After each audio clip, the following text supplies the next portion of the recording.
One movie review. My jokes of the week. I'm Stephen O'Craig. I'm Lee A80. And this is 56 episodes of The Movie Review Show! Meg.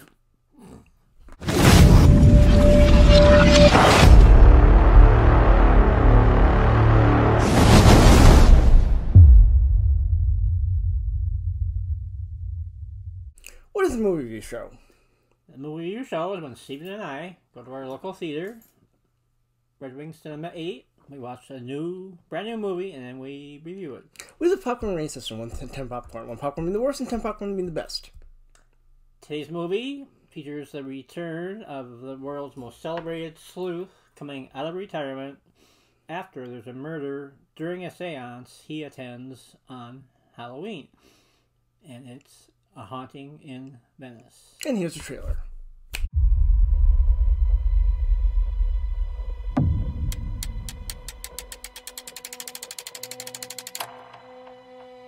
Everyone who ever lived here falls victim to some tragedy. Like her daughter a year ago. My daughter was my whole life. To hear her voice again, I would give all I have.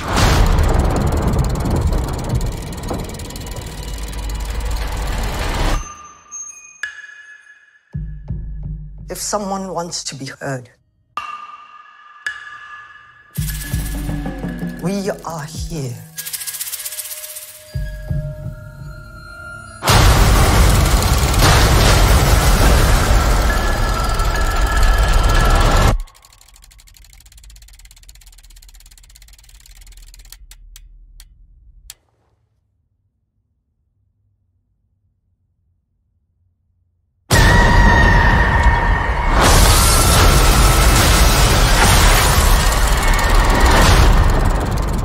Woman called the spirits, and they answered. You saw what I saw. For once in your life, admit that you are up against something bigger than you. Tonight, we are all afraid. We cannot hide from our ghosts.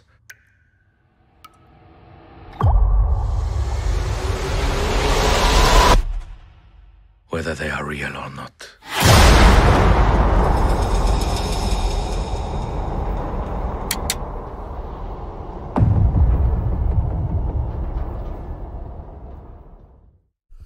It's review time. I want to start out by saying I was really looking forward to seeing this movie. Ever since I learned it would be the third installment in the Agatha Christie series of movies.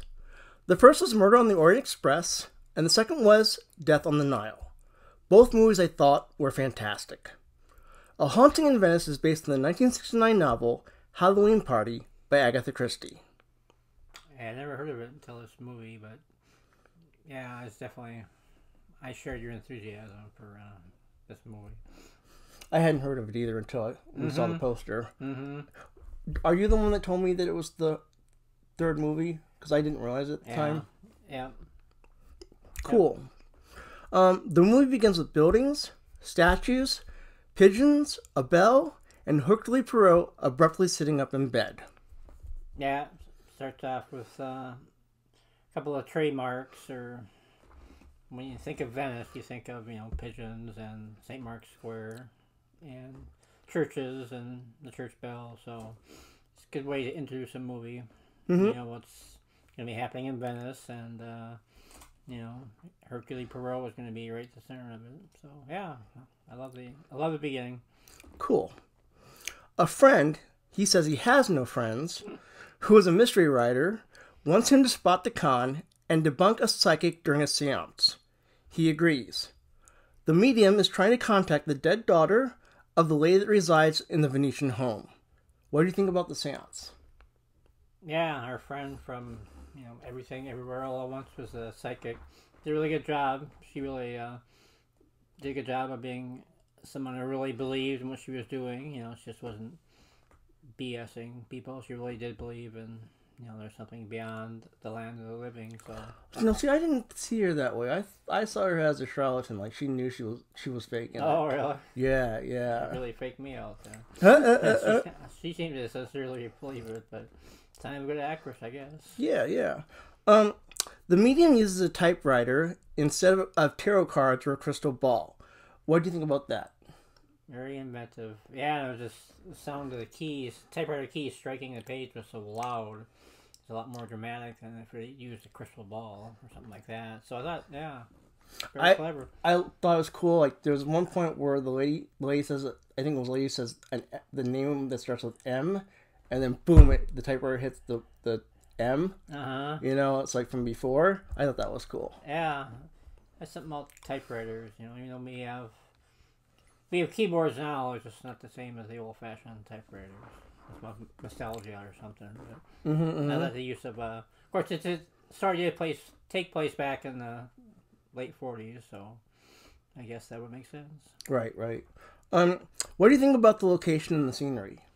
Like I say, I'd say the world's most beautiful city and most iconic. I mean, the most unique city in the world.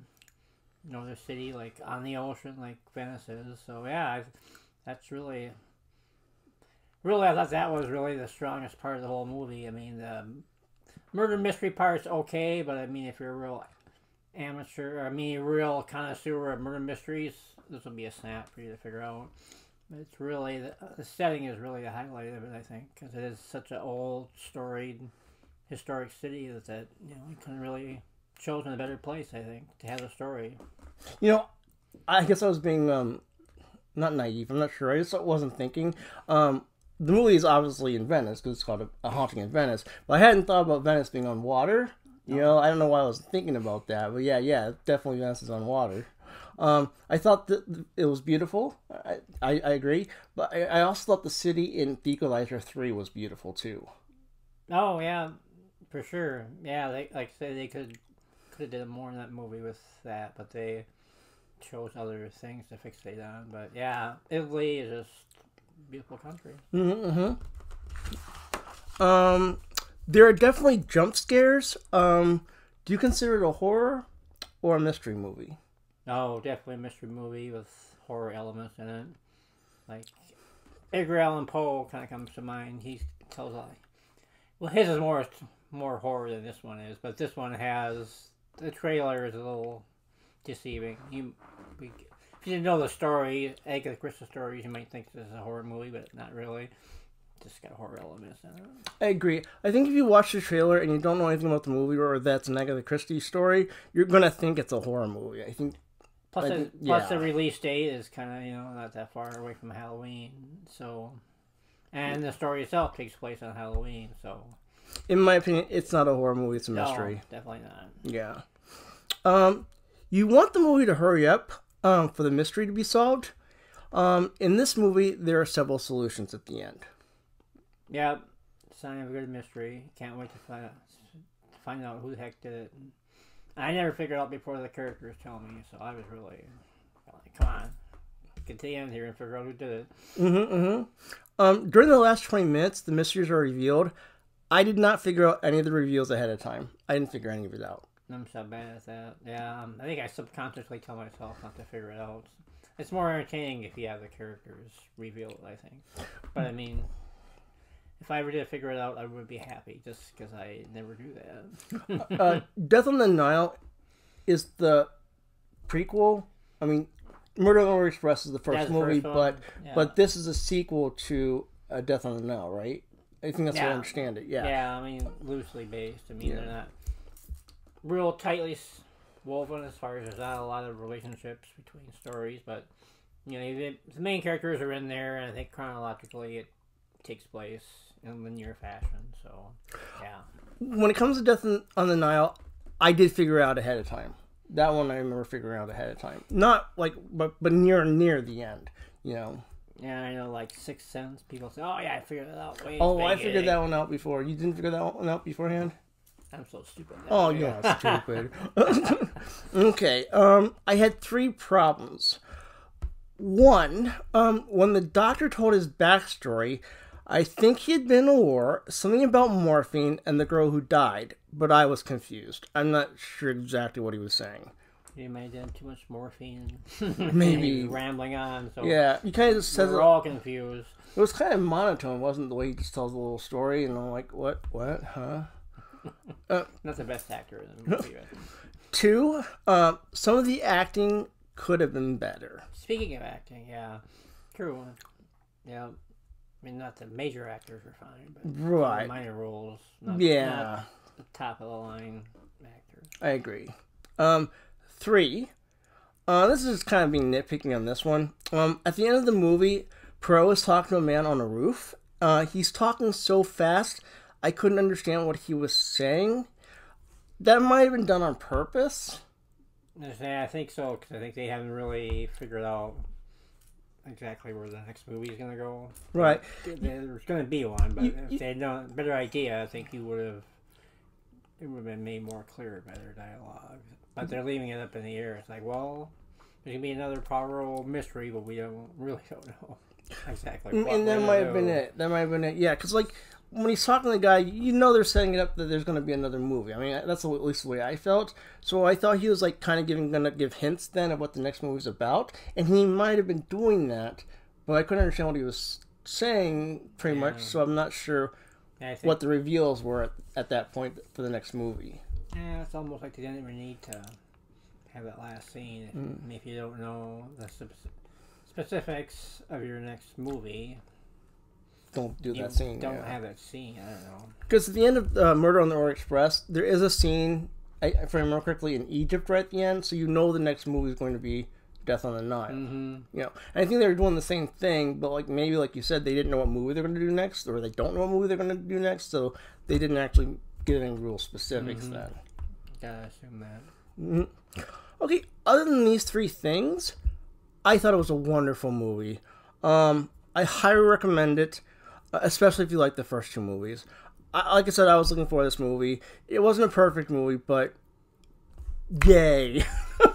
Yeah, I loved it. I loved it. I thought it was a really fun ride. It was a very enjoyable movie. Definitely. And what's your score? Oh, wait, score time?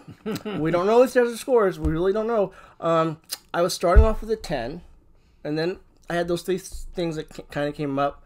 So, a 10's a perfect movie.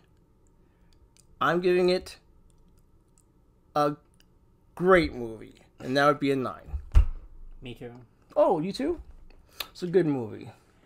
Yeah, they say that the murder mystery wasn't. I mean, it's complex enough for me, but I mean, for your connoisseurs, it can be kind of. They probably figure it out pretty easily, so that's not really a strong point of the movie, but I think just the way. You know, the time period that it takes place in, and you know, like the venue, Venice, and just some of the cinematography. You know, we had the spinning chair scene, and yeah, Kenneth Branagh is just a great director and actor, and so yeah, I thought, yeah, not perfect movie, but way above average for a mystery with, like I said, some elements of horror mixed in there. Fantastic Halloween movie, I'm gonna say. Kenneth Branagh, props to you. Keep it up. You are doing a fantastic job. Oh yeah, he knows what he's doing: directing, producing, acting. He's got his stuff together. Yep. Well, next we're gonna show our scores, and then we're gonna look up Rotten Tomatoes, Metacritic, and see how close their scores are. Cars. Okay, we're looking at Rotten Tomatoes. Ooh. The tomato meter is 78%, and the audience score is 68%. I'm sorry, it was much better than those scores. In my opinion, it was much better than those scores. 70. Oh, darker and spookier spin. Well, next we're gonna look up Metacritic. Okay. I think they changed the way they show their scores, so I wasn't quite sure when I looked at the scores. Like, I wasn't sure what I was looking at, but we figured it out. So, okay, so the Metascore is 63. Okay. And the user score is 8.8. Oh wow. Oh my. Usually, from what we figure, usually the Metascores, like the Metacritic scores, are lower than Rotten Tomatoes, but this time, at least the user score was higher. Yeah, that's interesting. Cool. I like the fact that they liked it. So, oh yeah, that's critics 63, and this is a regular user. Okay, but still, yeah, that's interesting. 8.8. If you're into Almost the same as ours. Wow. if you're into murder mysteries, if you or like Agatha Christie, if you like Kenneth Branagh's Hercule Poirot, go see this movie. You'll enjoy it. It's a fun movie. For sure. If you love Venice, you'll love it. There you go. Oh, next it's time for Lee's Jokes of the Week. Yay! Time for my jokes of the week. Five jokes on seances, and then 5 jokes on Venice. Cool. So, we're doing the seance jokes first. I used to be a bartender, and I did my seances behind the bar. But then management said, no more. Too many spirits were disappearing. Number 2. What do you use to clean windows during a seance? I don't know. A squeegee board. That's squeegee board. Oh, that's bad. What should you do? No, what should you perform? I'm sorry. What should you do before performing an exorcism in your home? I don't know. A little reconnaissance. Reconnaissance. Did you make that one up? No, I looked at one up. Okay, I talked about this before. Justin Bieber once said, I feel like the Kurt Cobain of my generation. Just so happens people did a seance and asked Kurt Cobain's ghost, and he said, I feel like the Justin Bieber of my generation, so I killed myself. Oh my gosh, it's horrible, dude. That's horrible. Is that really true that Justin Bieber said that? Yeah, I guess. He said he was the Kurt Cobain of his generation? Yep. Okay, this is the last seance joke. Okay. I was at a seance, and the spiritualist was like laughing and giggling the whole time. So I punched him right in the kisser, because mom said to strike a happy medium. A happy medium. And now, 5 jokes on Venice. Okay. Parents just went to see Bambi, so they come home. The son goes, Daddy, what happened to Bambi after she died? Father, Venice, son. Venice, son. Number 2, what's the difference between Venice and the lost city of Atlantis? I don't know. About 2 or 3 years, probably. What was the difference between what? The lost city of Atlantis and Venice. About 2 or 3 years. I don't get it. If they sink into the sea. Oh, because they're both, one's underwater, one's gonna sink. So yeah. Maybe. Yep. Gotcha. Yep. How do you comfort a person who lost a loved one during a freak fatal gondola accident? Gondola accident? I don't know. You offer my condolences. My condolences. Condolences? Oh my gosh. How did a dumb blonde die after becoming a hooker in Europe? I don't know. She went to Venice, became a streetwalker. Streetwalker? I don't get it. And how did dumb blonde drown after becoming a hooker in Europe? Oh, I'm sorry. She went to Venice and became a streetwalker. Oh my gosh. Okay, one more dumb blonde joke to end it all. Okay, a blonde and a brunette were talking about vacations. Blonde goes, I'm going to Venice next month. Brunette goes, did you go there last year? Blonde goes, yeah, but all the streets were flooded. Oh my gosh, that's funny. I like that one. So that's it. Well, all my Venice jokes I have. Thank you all for watching. Remember to like, comment, and subscribe. Remember, as always, we'll be watching for you.